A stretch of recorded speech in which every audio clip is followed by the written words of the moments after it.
Guys, I made a huge mistake in site selection. I hope you can avoid it. But really, I just want to talk about gear.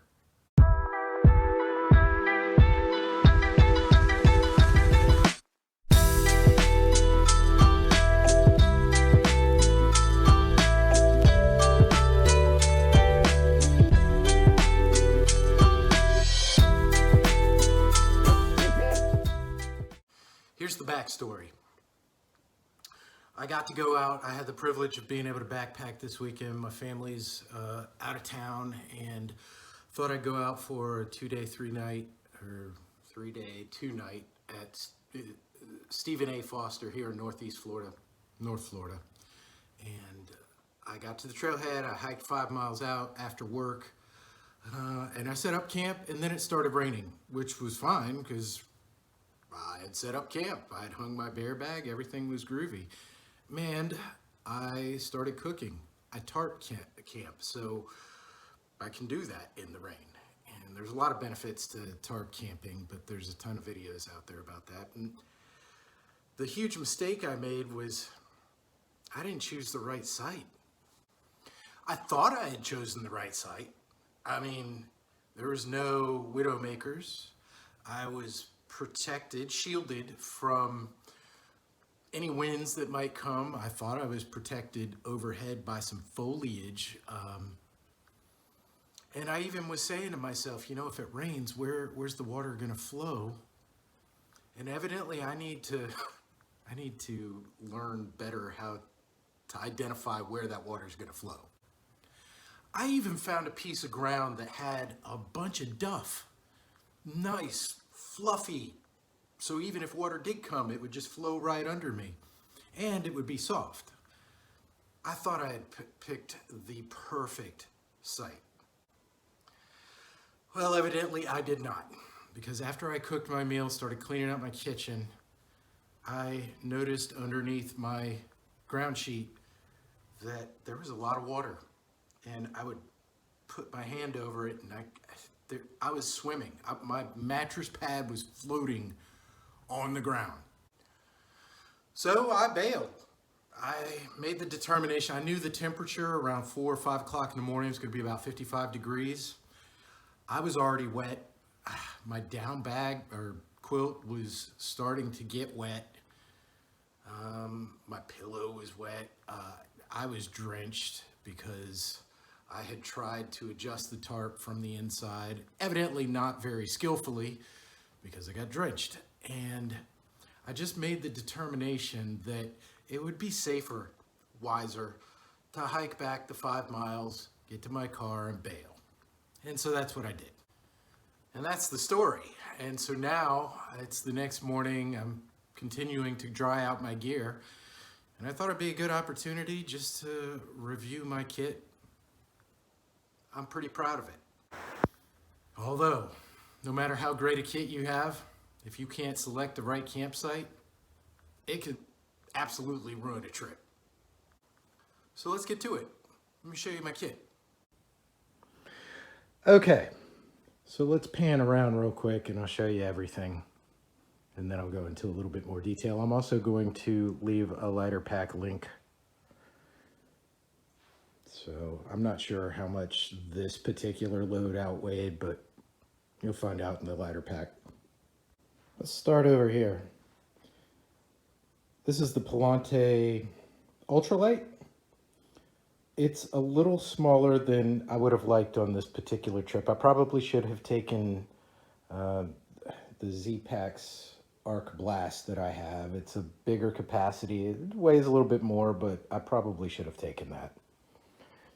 This I found invaluable pack liner because the pack itself is not waterproof, but it absolutely saved my quilt, which is an Outdoor Vitals 30 degree. It's inside out right now, and it started to get wet. I think there might be some clumps in there of, you know, bunched up down, so I may end up having to research on how to clean it and dry it properly and all that, but for right now I'm just letting it dry naturally. This, I didn't even know I brought because, well, it came with the Uberlight, the wide. But I didn't know that because I had a problem with my original Uberlight, and I had to send it back to the manufacturer, and they sent me a new one. And I didn't get a pump sack with the original one, but I did with this.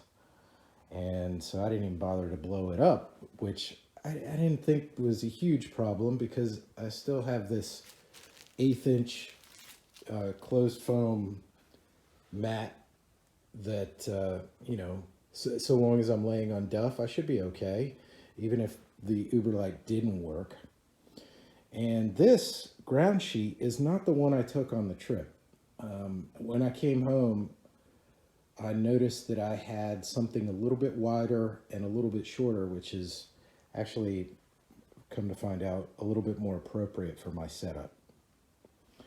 And this I used to kneel on before entering underneath the tarp. And I found it useful not only for that, but for blocking a little bit of rain as it started to come in as I was cooking.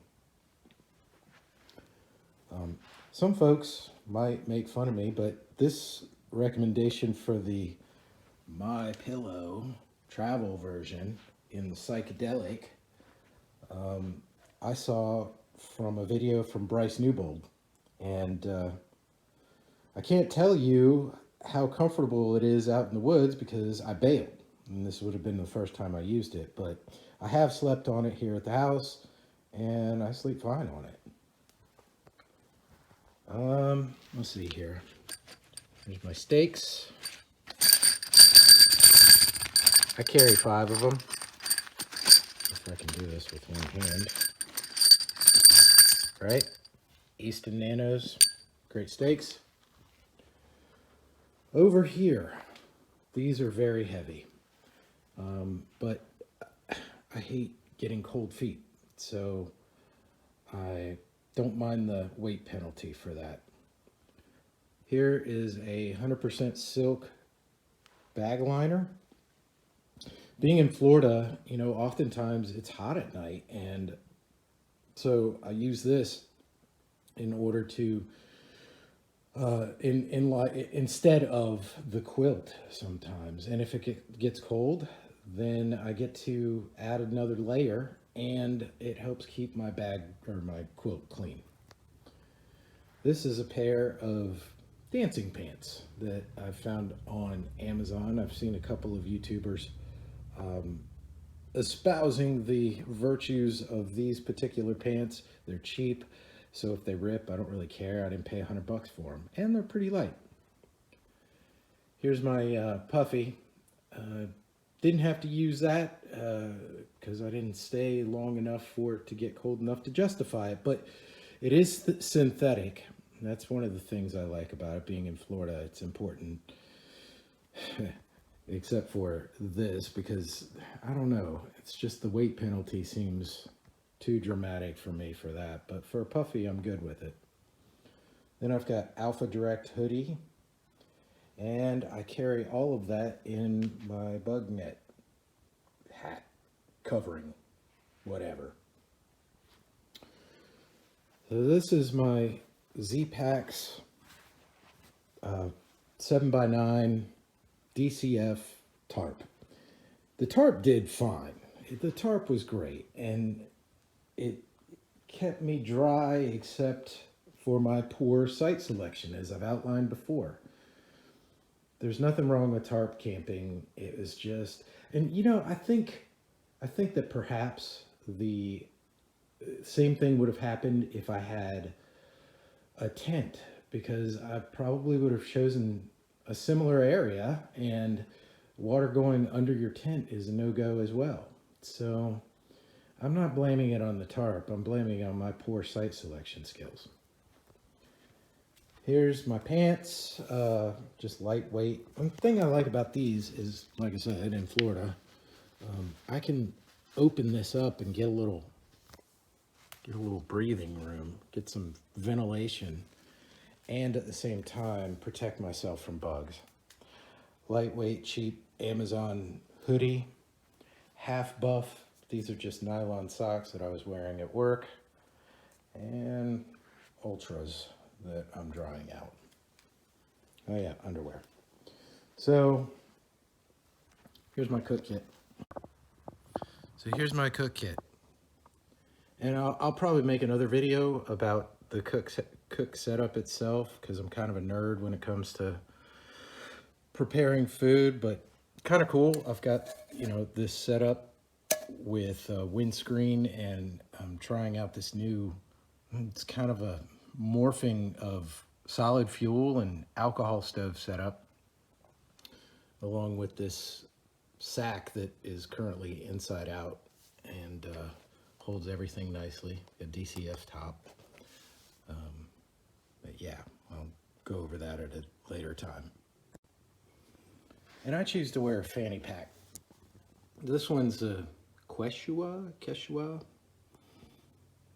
Not sure how to pronounce that, but it was a good call. It's a good call for me anyway, because my backpack was not exactly big enough for everything.